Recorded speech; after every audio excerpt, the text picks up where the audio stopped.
Hello friends, ഞാൻ doctor Rajesh Kumar. ബദാം കഴിക്കുമ്പോൾ തൊലിയോടുകൂടി കഴിക്കണോ, തൊലി കളഞ്ഞിട്ട് കഴിക്കണമെന്ന് ഒരുപാട് പേർക്ക് സംശയമുണ്ട്.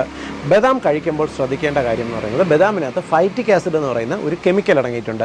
ഫൈറ്റിക് ആസിഡിൻ്റെ കുഴപ്പം, ഇത് ഉയർന്ന അളവിൽ നമ്മുടെ ശരീരത്തിലെത്തിയാൽ, ഉദാഹരണത്തിന് ഇപ്പോൾ 15-20 ബദാമൊക്കെ നമ്മൾ കഴിക്കുകയാണെങ്കിൽ ഫൈറ്റിക് ആസിഡ് നമ്മുടെ ശരീരത്തിലെത്തിയിട്ട് നമ്മുടെ ശരീരത്തിൽ ബി കോംപ്ലക്സ് വൈറ്റമിൻ്റെയും സെലീനിയയും സിങ്കത്തിൻ്റെയും എല്ലാം അബ്സോർപ്ഷനെ തടസ്സപ്പെടുത്തും.